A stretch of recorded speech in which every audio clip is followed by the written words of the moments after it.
नमः। श्रीचैतन्यं स्थापितं येन भूतले स्वयं रूपः कदा मह्यं ददाति स्वपदान्तिकं। वन्देऽहं श्रीगुरुं श्रीयुतपदकमलं श्रीगुरून् वैष्णवांश्च श्रीरूपं सागरजातं सहगण रघुनाथं साद्वैतं सावधूतं परिजनसहितं कृष्णचैतन्यदेवं श्रीराधाकृष्णपादान् सहगणललिता श्रीविशाखान्वितांश्च हे कृष्ण करुणा सिंधु दीनबंधु जगत्पते गोपेश गोपिका कांत राधा कांत नमस्ते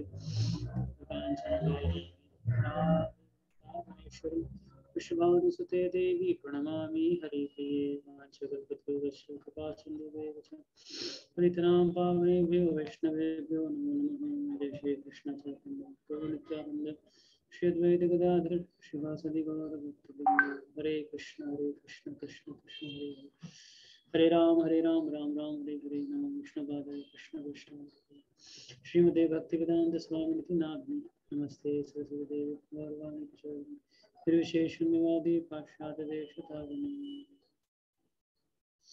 ओके, सो वेलकम एवरीवन। और लोग आज चर्चा करने जा रहे हैं fifth canto chapter number 4 the characteristics of Rishabh Dev, right. Rishabh Dev के ऊपर चर्चा। So let's start with our first verse. और इस चैप्टर में रफली अराउंड 20 वर्सेज है, स्मॉल चैप्टर, बट हमें राजा ऋषभ देव के बारे में काफ़ी कुछ बताते हैं। राजा ऋषभ देव कोई साधारण राजा नहीं थे। He was the supreme personality of Godhead, भगवान थे, स्वयं भगवान थे। तो भगवान के बहुत सारे अवतार हुए हैं पास्ट में, और हर एक अवतार का अपना एक पर्पस रहा है। तो ऋषभ देव का भी बहुत इंपॉर्टेंट पर्पस रहा था। तो उनकी शिक्षाएं जो आगे आके अगले चैप्टर में आएगी, और फिर उनकी कुछ और क्रियाकलाप जो हम देखेंगे उनके रिनाउंस होने के बाद क्या होती है, तो सब। तो सबसे पहले उनके गुणों के ऊपर चर्चा करेंगे, जो आज इस फिफ्थ कैंटो और चैप्टर नंबर 4 में आता है।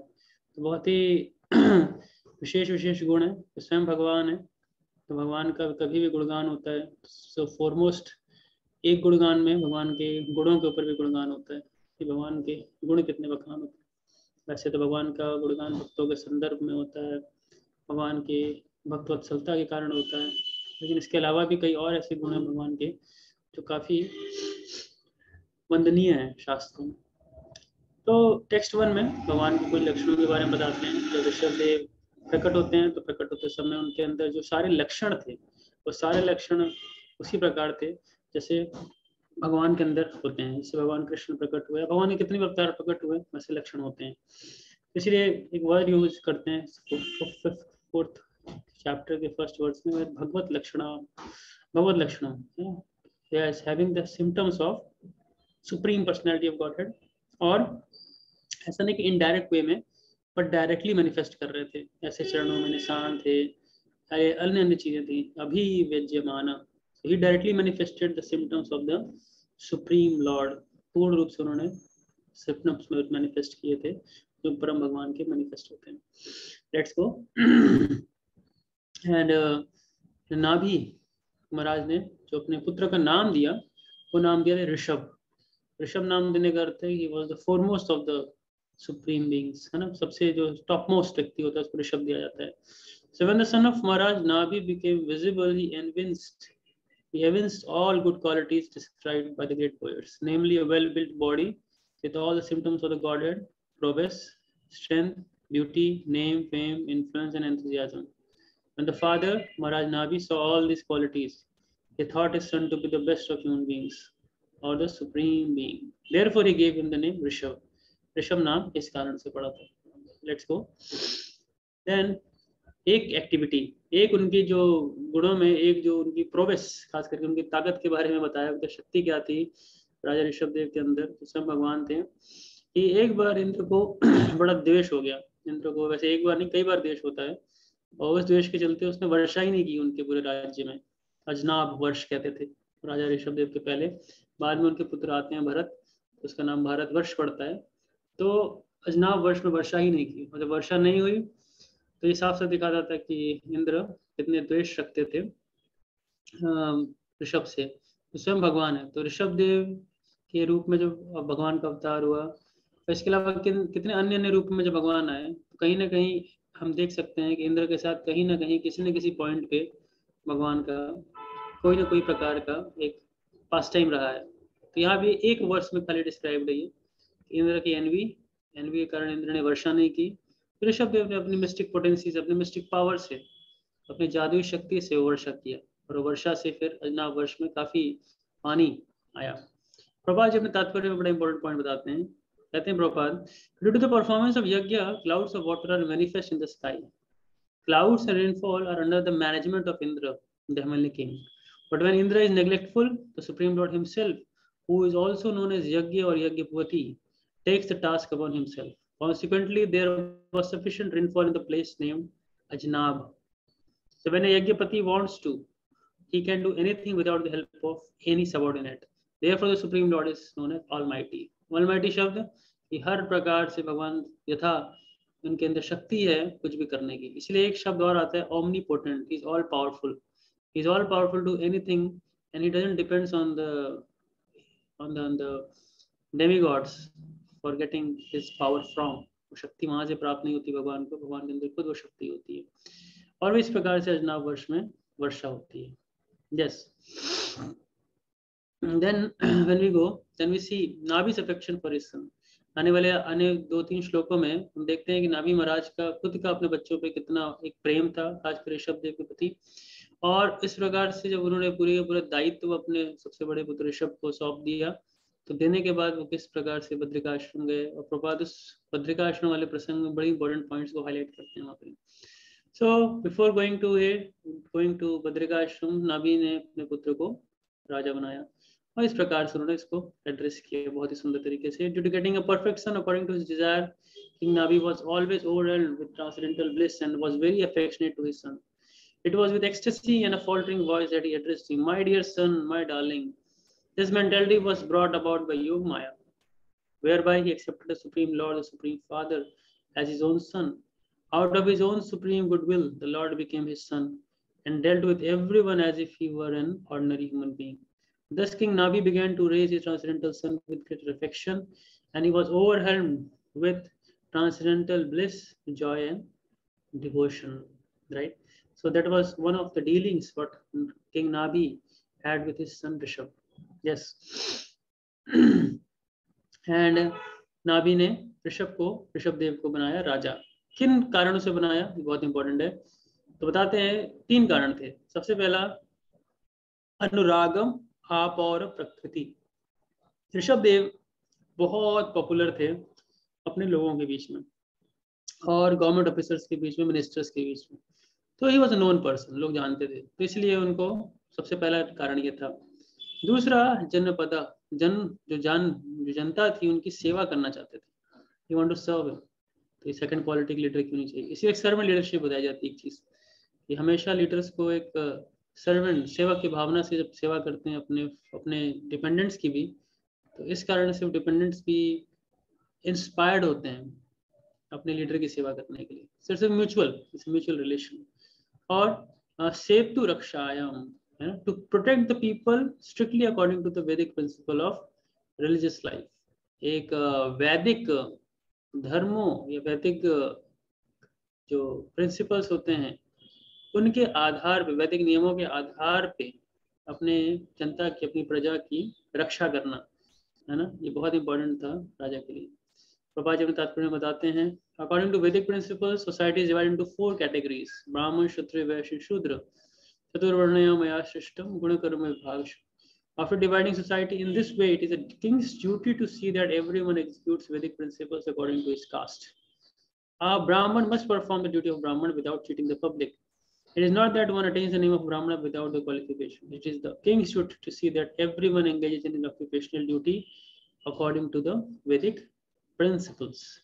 यानी मतलब राजा का कर्तव्य होता था, है ना, कि हर किसी को उसके वर्ण के हिसाब से उसको नियोजित करें. तो राजा ऋषभ देव के रूप में भी, राजा ऋषभ देव एक राजा के रूप में भी बहुत दक्ष थे अपने सभी के सभी प्रजा को सेवा में नियोजित करने के लिए, उनकी सुरक्षा देने के लिए, और साथ ही साथ वो बहुत प्रिय भी थे लोगों के, है ना. इस सारे कारण से उन्होंने बहुत वर्षों तक राज किया. Yes, next one. उसी के तात्पर्य में प्रभुपाद जी बड़े विशेष चीज बताते हैं, और विशेष चीज प्रभात बताते हैं कि even from the very beginning of his life Rishabh Dev was a जीवन मुक्त, है ना। जीवन मुक्त, जीवन मुक्त का अर्थ होता है कि वो जीवित रहते रहते भी मुक्त होता है। ऐसा नहीं है कि मरने के बाद ही मुक्ति मिलती है, वो जीवित रहते रहते मुक्त हो सकता है। और छंदोग्य उपनिषद में इस बात की व्याख्यान किया गया है कि 8 सिम्टम्स, 8 लक्षण जो होने चाहिए एक जीवन मुक्त के अंदर, वो क्या क्या होते हैं।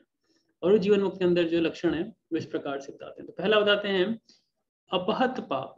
अपहत पाप कहने का मतलब उनके अंदर हर प्रकार के पाप करने की जो क्रिया होती है, सिंफुल एक्टिविटी करना, उनके अंदर फ्री होते हैं, फ्री फ्रॉम इट, वो पूर्ण रूप से मुक्त होते हैं, किसी प्रकार का पाप नहीं करते हैं। तो ये पहले लक्षण होते हैं। इसलिए हम किसी को ये समझ पाए कि कौन जीवन मुक्त है, उसके 8 लक्षण देख सकते हैं। इसी प्रकार से उनके अंदर बताया जाता है विजरा। विजरा मतलब उनके अंदर बुढ़ापे का कष्ट नहीं होता है। और हम सब ये सब गुण को एक एक करके हम देखेंगे ना, तो हम देखेंगे कई हमारे पुराने आचार्यों में, बस खास करके श्री प्रभुपाद के अंदर सारे गुण देखने को मिल सकते हैं कि कैसे वो जीवित रहते हुए भी मुक्त हैं, बद्ध नहीं, मुक्त हैं, जीवन मुक्त से उच्चते। विमृत्यु, विमृत्यु का अर्थ है कि उनको फिर से दोबारा से भौतिक शरीर नहीं लेना पड़ता। तो दोबारा से शरीर लेना नहीं पड़ता, तो उनको दोबारा इस मृत्यु को फेस नहीं करना पड़ता। विशोक है ना, उनको किसी भी प्रकार का कोई दुख और कोई खुशी से विरक्त होते हैं, किसी प्रकार का उनको प्रभाव ही नहीं करता इस भौतिक संसार का सुख या भौतिक संसार का दुख। और विजिगत्सा है ना, उनके अंदर कोई भी संसार में भोगने की इच्छा नहीं रहती है। ऐसा नहीं कि संसार से कुछ भोगना है, मुझे कुछ प्राप्त करना है, नो डिजायर फॉर मटेरियल। अपीपात है ना, नेक्स्ट वन है अपीपात, उनके अंदर कोई भी इच्छा नहीं होती है खाली भगवान कृष्ण की सेवा के अलावा। वो खाली भगवान कृष्ण की सेवा में विश्वास करते हैं, इसलिए अपीपात है ना, उनको खाली एक ही चीज है कि भगवान की मुझे सेवा करनी है। सत्य काम, उनकी जो जितनी इच्छाएं हैं संसार की, जितने भी काम हैं, जितनी भी इच्छाएं हैं, वो सब किसकी तरफ केंद्रित हैं, वो सब केंद्रित हैं भगवान कृष्ण की ओर। सत्य काम और सत्य संकल्प, उन्होंने जो भी इच्छाएं की भी हैं, इच्छाएं करते भी हैं और डिटरमाइंड भी होते हैं, वो किसके लिए, वो सब कुछ भगवान की कृपा से पूरा भी हो जाता है ना, उनकी डिजायर्स फुलफिल हो जाती है। इसको अगर हम और एलैबोरेट करें तो हम देखेंगे एक एक पॉइंट पे हम देख सकते हैं प्रभुपाद के जीवन से, हाँ, कि प्रभुपाद कैसे जीवन मुक्त थे। फिर कोई छोटा सा उदाहरण ले लें, मान लीजिए सत्य संकल्प ले लें। तो सत्य संकल्प मतलब जानते हैं, ईश्वर प्रभुपाद ने डिजायर किया कि Krishna I want to build a temple for you, मैं आपके लिए मंदिर बनाना चाहता हूँ जुहू के उस लैंड पे। तो उस पूरे जुहू की केस को, हिस्ट्री को आपने पढ़ा होगा, सुना होगा। अभी आज से 3 दिन पहले 15 तारीख को ही जुहू में मनाया गया था opening day, 44th anniversary of Radha रास बिहारी टेम्पल। तो बहुत बड़े बड़े वरिष्ठ भक्त महाराज वगैरह अब कई चीजें शेयर कर रहे थे, बता रहे थे। तो वो संघर्ष बहुत ही एक ऐसा संघर्ष रहा था जिसमें कि काफी काफी भक्तों ने अपने एक कठिन कठिन समय को देखा था, और प्रभुपाद जी स्वयं उस समय से गुजरे थे।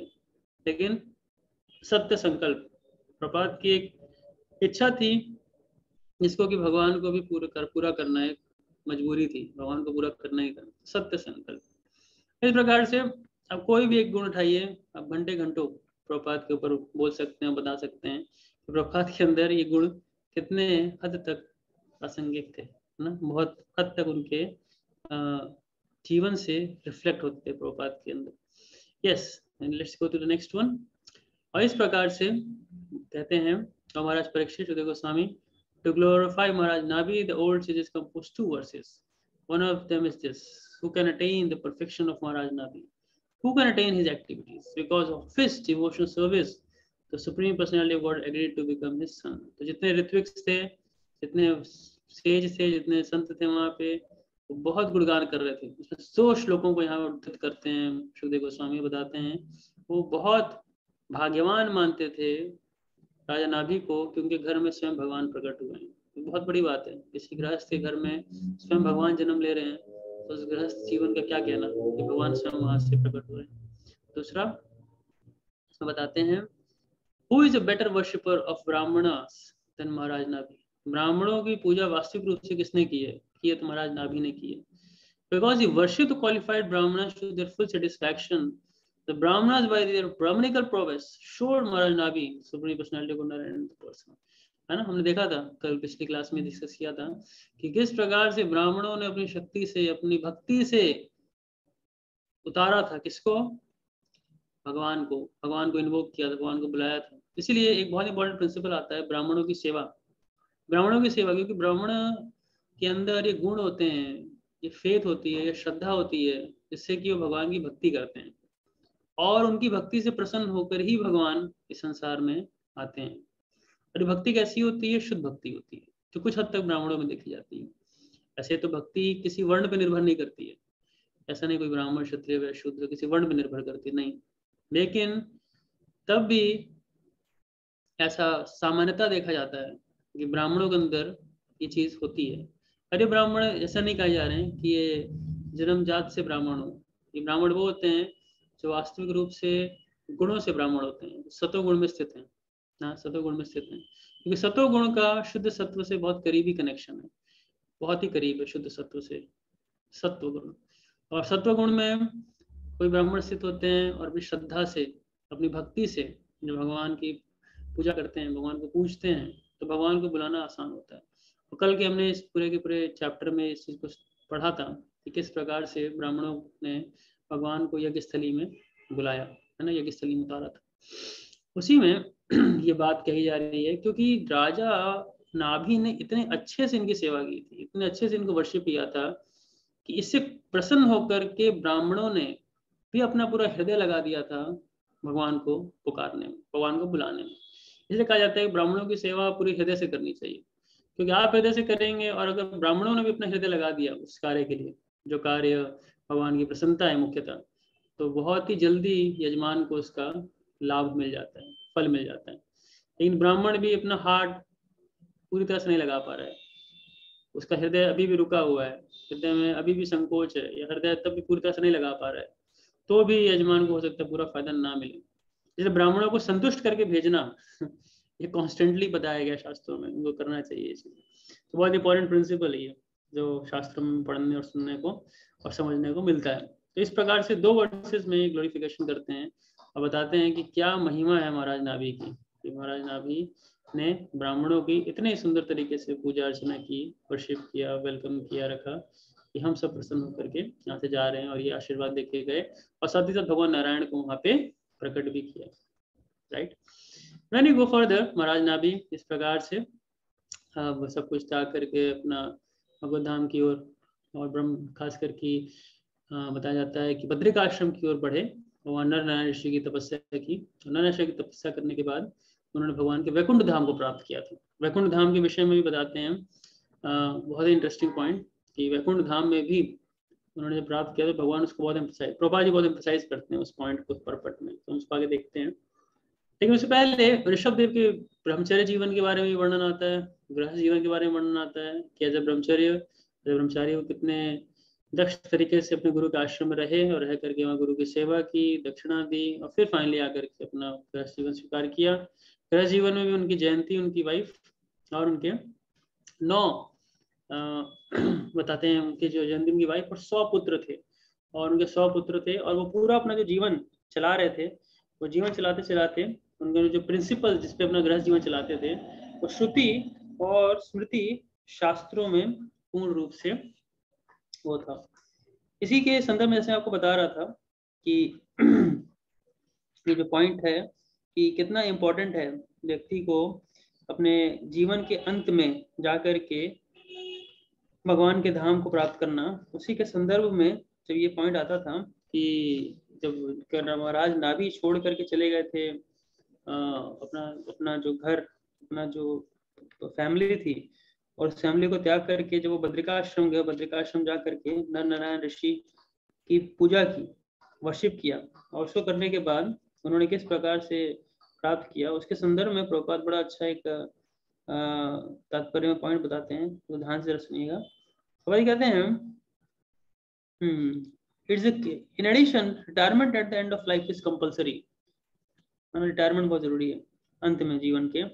Maharaj Navi, although still a king, retired from family life and went with his wife to a place called Badrikashram in the Himalayas, where the deity Narayana is worshipped.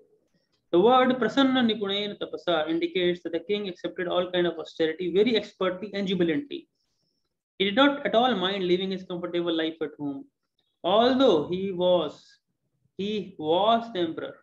Despite undergoing severe austerities and penances, he felt very pleased at Badrikashram, and he did everything there expertly. In this way, being fully absorbed in Krishna consciousness, Samadhi Yoga, always thinking of Krishna, Vasudev Maharaj Nabi attained success at the end of his life and was promoted to the spiritual world Vaikuntha-loka. ये महाराज नाभि का ये देखिए, इस life में अपनी duties को भी अच्छे से करते हुए, साथ ही साथ अपने जीवन के हर एक जिम्मेदारियों का अच्छे ढंग से निर्वहन करते हुए भी अंत में उन्होंने भगवान को प्राप्त किया।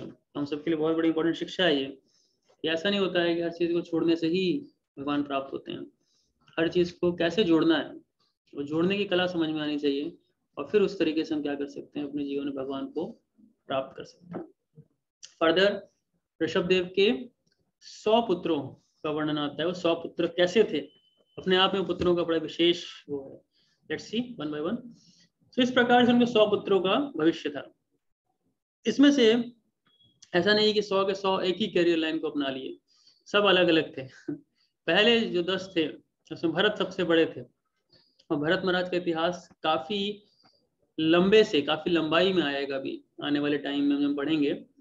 तो भरत महाराज के ऊपर कम से कम 5 से 6 चैप्टर्स आएंगे कंटिन्यूसली, जो उनके एक जन्म का, बीच के दूसरे जन्म का, तीसरे जन्म का, 3 जन्मों का डिस्क्रिप्शन देंगे, कैसे भरत महाराज को 3 जन्म लेने पड़े थे। भरत महाराज बहुत एक सेंट्रल फिगर है इस 5th कैंटो में। और भारतवर्ष में इसके अलावा ये 9 उनके भाई थे, कुशाव्रत, इलाव्रत, ब्रह्मावर्त, मलय, केतु, भद्रसेन, दृष्पक, विदर्भ, टिकट। इस प्रकार से उनके 9 और भी भाई थे जो कि महाभागवत बने, जिनको नव योगेंद्र के नाम से जाना जाता है। तो भागवतम का 11th कैंटो पढ़ेंगे तो 11th कैंटो में नव योगेंद्रों का काफी चर्चा आती है वहां पे, और ये बड़े फेमस नाम है। कवि, Havi, Antariksha, Prabuddha, Pippalayana, Abhihotra, Drumila, Chamasa and Karabhajana. Very exalted advanced devotees, and they were authorized preachers of Srimad Bhagavatam and glorified for their strong devotion to Vasudeva. और 11th कैंटो में chapter 1 to chapter 5 में इनका डिस्क्रिप्शन आता है।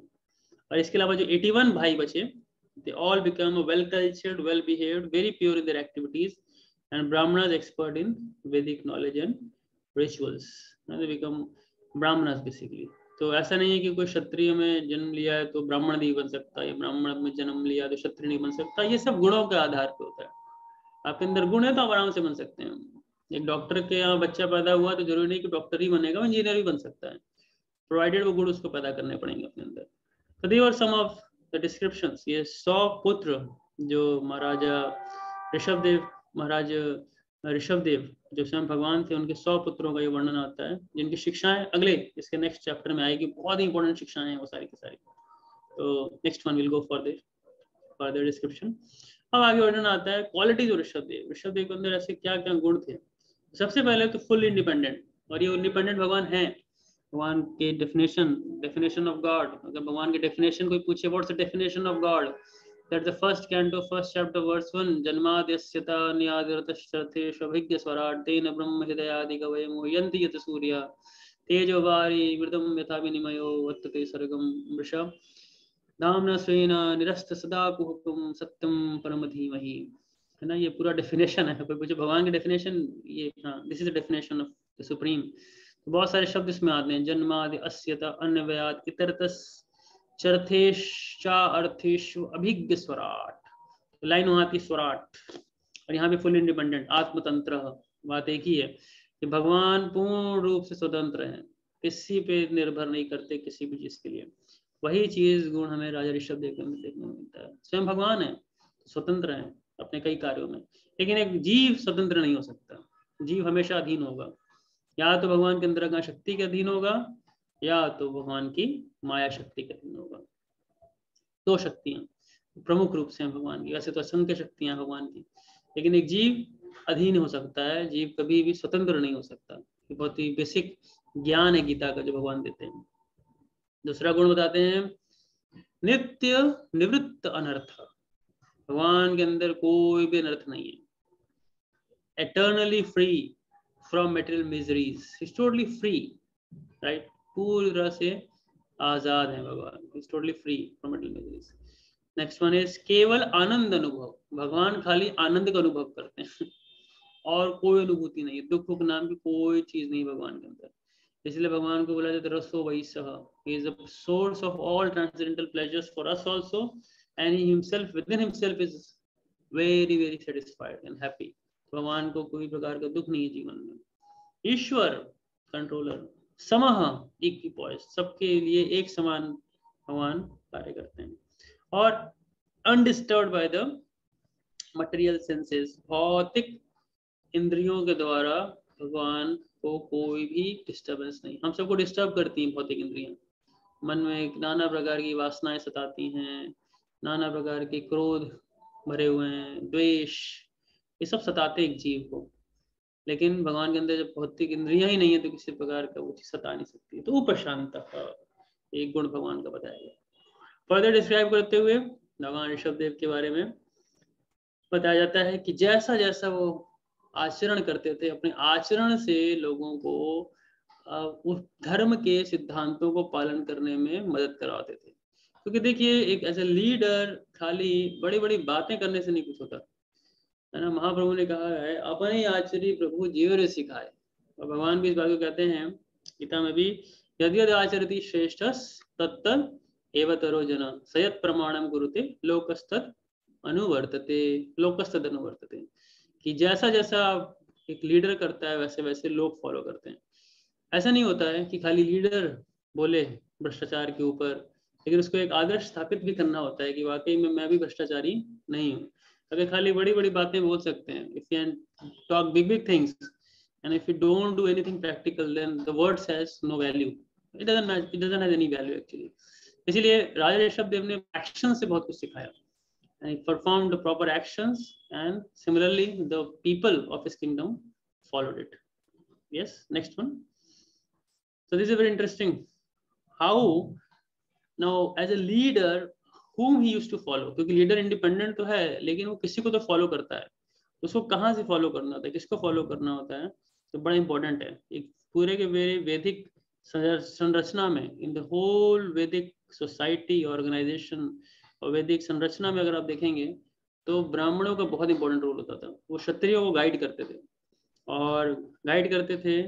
और आज से कुछ हजार वर्ष पूर्व भी हम देखते हैं कि चंद्रगुप्त मौर्य के इतने बड़े किंगडम को वास्तविक रूप से जो फ्लरिश करने के पीछे कारण था, वो कारण था चाणक्य पंडित का दिमाग, brahmanical advices. So the administration, when it is going in collaboration with a very intelligent head of the societies who are technically called as Brahmanas, and when they guide, then these kings used to rule on these principles. And in principles we rule karte the, then the society and the administration was very nice. So somebody can read this purport. Although Lord Rishabdev knew everything about confidential Vedic knowledge, which includes information about all type of occupational duties, he still maintained himself as a Kshatriya and followed the instruction of the Brahmanas as they related to mind control, sense control, tolerance, and so forth. Thus, he ruled the people according to the system of Varnashram Dharma, which enjoins that the Brahmanas instruct the Kshatriyas and the Kshatriyas administer to the state through the Vaishyas and Shudras. Although Rishabdev knew all the Vedic instructions perfectly well, he nonetheless followed the instructions of the Brahmanas in order to perfectly maintain the social order. The Brahmanas would give advice according to the Shastra, and all the other castes would follow. The word Brahma means perfect knowledge of all activities, and this knowledge is very confidentially described in the Vedic literatures. Men trained perfectly as a Brahmana should know all Vedic literature, and the benefit derived from the literature should be distributed to the general populace. The general populace should follow the perfect Brahmana. In this way, one can learn how to control the mind and senses and thus gradually advance to spiritual perfection. Yes, very important. Very important. Because everything has a goal in this world. हर चीज एक गोल के साथ बनी हुई है. Our goal of human life is to actually understand the supreme. उस परम भगवान को जानना, उस परम भगवान को जान के अपनी स्थिति को जानना, और इस गोल को सेंटर में रखते हुए तभी कोई चीज बनाई गई है. It is not the artificial dominance of one caste over another caste. ये जो वर्णाश्रम सिस्टम है इसलिए नहीं बनाया गया कि एक ऊंचे कास्ट के लोग नीचे कास्ट के लोग का शोषण कर सकें. ये उद्देश्य से बनाया गया। उद्देश्य क्या था कि everyone has to lead a cooperative life. Cooperative life है ये। कोऑपरेटिव लाइफ किस आधार पे ये कि हाँ ब्राह्मण्स क्या करेंगे, they will enlighten the society, enlightenment के लिए। और एनलाइटमेंट कहाँ से आएगी, वेदों को पढ़ के आती है, वेदों को जान के कि वेद क्या है। They all have been spoken by the supreme, भगवान के द्वारा वो बोले गए हैं। भगवान ने वो सारे मैसेज को बोला है, बताया है, तो उसको पढ़ करके समझ के जीवन में उतार के सोसाइटी को गाइड करना एक बहुत बड़ा रोल होता था ब्राह्मणों का। और सोसाइटी के लोग भी ब्राह्मणों को रिस्पेक्ट इसलिए करते थे just on the basis of their knowledge, उनको नॉलेज होती थी इसलिए रिस्पेक्ट करते, otherwise there is no point in respect, giving respect to Brahmanas. और इसमें एक वर्ड बहुत इंपॉर्टेंट है, Brahma. Brahma means perfect knowledge of all activities, हर कार्य की नॉलेज होना चाहिए। जो भी हम दुनिया में करते हैं, जो भी कार्य करते हैं ना, उसका एक कंप्लीट नॉलेज होना बहुत आवश्यक है। पर नॉलेज कहाँ से मिलेगा? आज की नॉलेज हमें स्कूल में मिलती है, टीचर्स के थ्रू मिलती है, प्रोफेसर्स के थ्रू मिलती है, लेकिन उस नॉलेज में भी कई कमियां हैं। अगर उस नॉलेज के बारे में अगर हम विस्तार से चर्चा करें तो we will find the time will be short to discuss on this, but it is somehow or other not complete in itself. That's why आज की दुनिया में बहुत चीज़ों में कमियां हैं। और कमियां कहाँ कहाँ दिखती हैं आपको? सोशल स्ट्रक्चर में कमी है ना, सोशल स्ट्रक्चर्स में कमी है। आज लोग आपस में दो भाई भी घर में नहीं रह पाते। क्यों नहीं रह पाते? क्योंकि वो शिक्षा ही नहीं यूनिटी की। और साथ में कोऑपरेट ही क्यों करें जब अकेले अकेले सब कुछ कर सकते हैं, अकेले रह सकते हैं, तो why to come together and stay together? So social bondage खत्म होती जा रही है। और सोशल बॉन्डेज का एक उदाहरण दूंगा। पहले के समय सोशल बॉन्डेज जब बहुत स्ट्रांग होती थी, people will never feel lonely, अकेले कभी नहीं फील करते थे वो। आज लोनलीनेस बहुत बड़ी समस्या है जीवन में लोगों के, डिप्रेशन बहुत बड़ी समस्या है लोगों के जीवन में। और इन सब चीज़ों के साथ साथ लाइफ में इतना अचीव करना है, समय कम है, एनर्जी कम है, और उतने समय और कम एनर्जी में हमें इतना कुछ अचीव करना है, तो that brings stress into the mind. ये सब इतनी कंटिन्यूअस है, एक के साथ एक कनेक्टेड है, जिसको हम चर्चा करें तो आई थिंक हमें थोड़ा भागवतम से साइड होकर बात करनी पड़ेगी। But try to understand this point.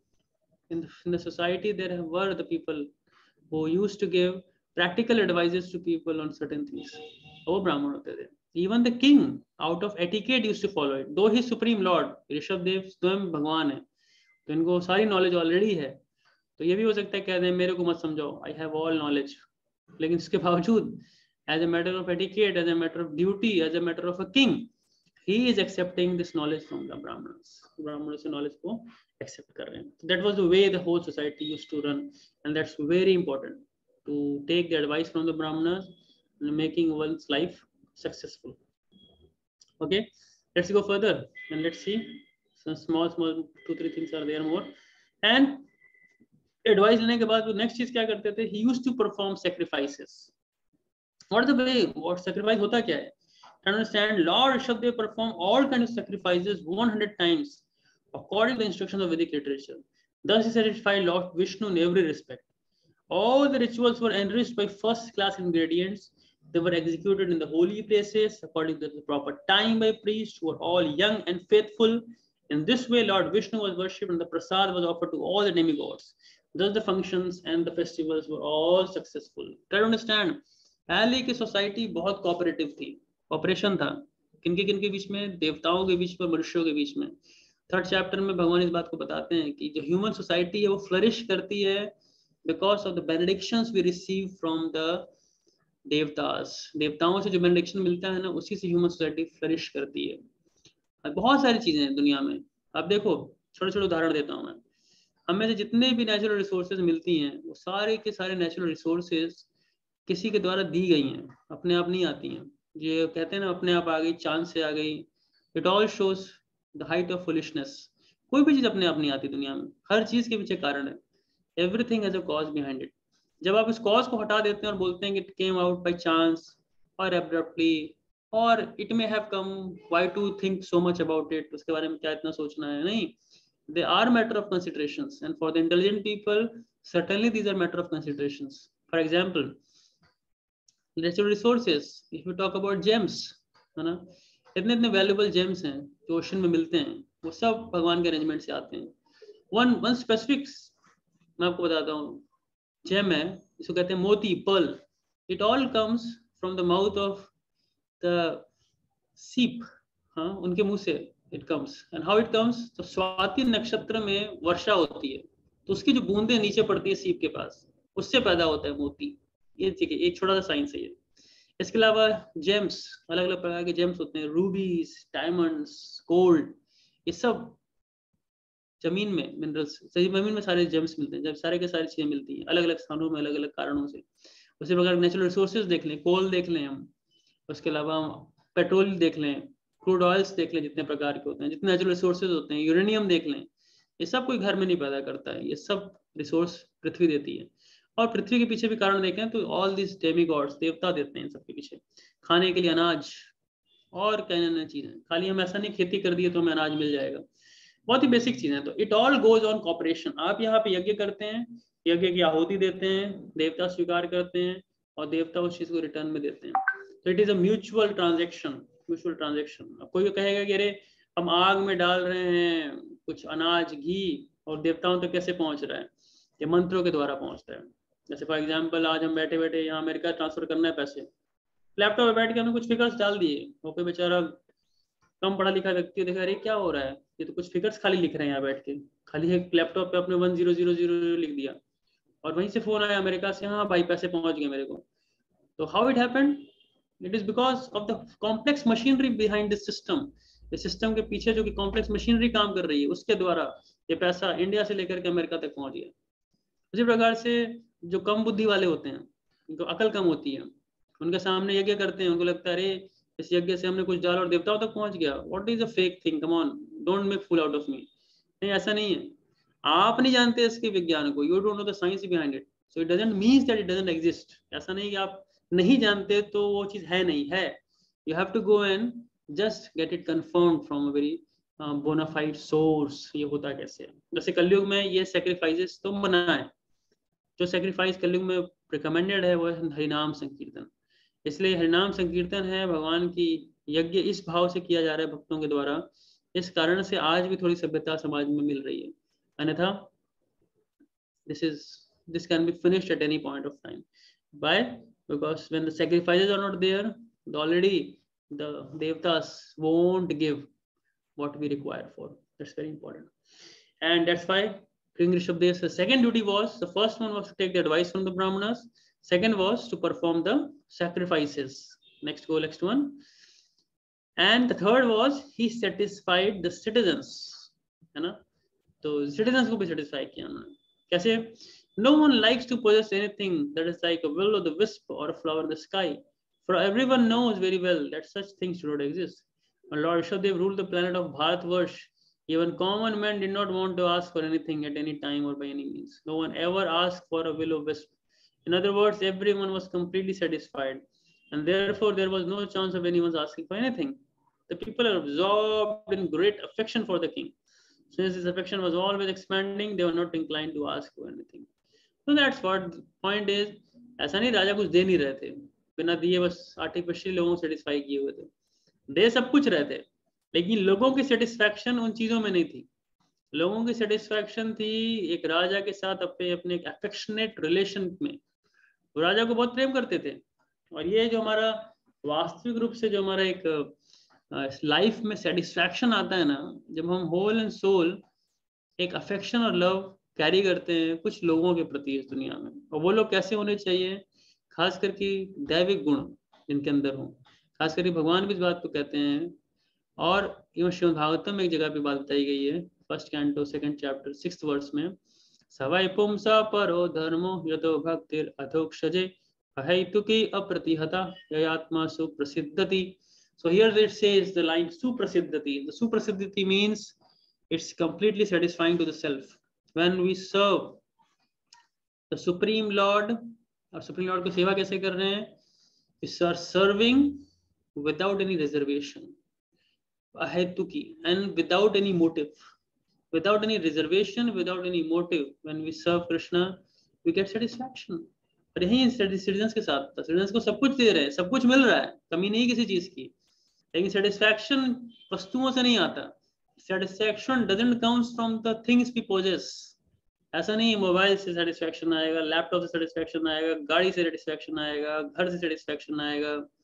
No, satisfaction only comes and the heart, which has the two qualities. It should have no motives and no reservations, and it should be directed to whom? To the Supreme Person in a spirit of love and service. Two things, in the spirit of love and service. जब ये भावना से भगवान की तरफ हृदय होता है ना, and that thing gives satisfaction. वो चीज satisfaction देती है राजा को. That's very important principle. The citizens were satisfied. आज satisfaction नहीं है. हर जगह लड़ाई झगड़े मार पीट क्या क्या दुनिया में लगा हुआ है, और उसका मुख्य कारण क्या है? हार्ट सेटिस्फाइड नहीं है. जिसका हार्ट सेटिस्फाइड है वो कहीं भी रह के खुश रह सकता है. जिसका हार्ट सेटिस्फाइड नहीं है वो जगह जगह घूमेगा, लड़ाइयाँ करेगा, झगड़े करेगा, डिबेट्स. आजकल डिबेट्स इतनी होती हैं, आप किसी भी न्यूज चैनल्स को देख लो या कोई भी, इतने सारे अलग अलग यूट्यूब पे क्या क्या चीजें हैं, and people are just fighting, barking, shouting, just trying to prove themselves. इफ आप किसी को प्रूव क्यों करना चाहते हो? अगर आप सही हो तो सही हो, दैट्स इट. लेकिन हम प्रूव करके रहेंगे, and the other person is not going to change. उसकी भी आइडियोलॉजी ऐसी कि वो नहीं बदलने वाला है. वो अपनी बात पे पक्का है, आप अपनी बात पे पक्के हो, लेकिन दोनों अपनी बातों को मनवाने पे टिके हुए हैं. सो इसको इंग्लिश में कहते हैं, man convinced against his will is of the same opinion still.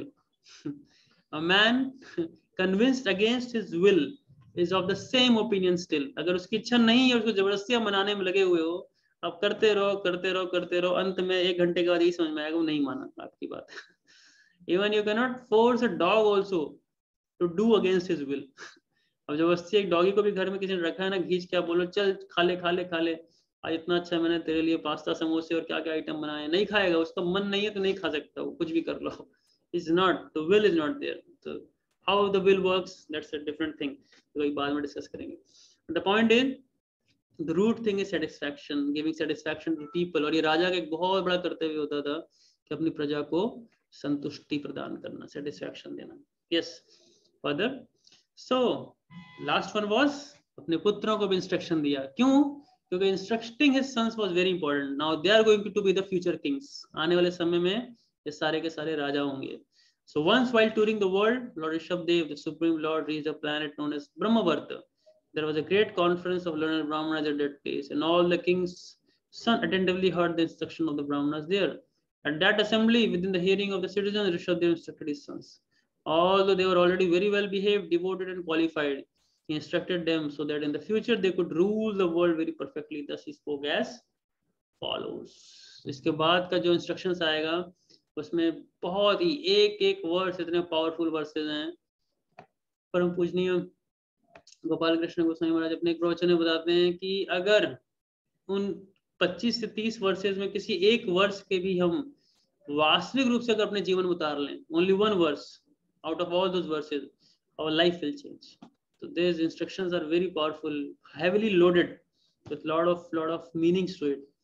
Or we'll start from tomorrow those instructions what the king gave.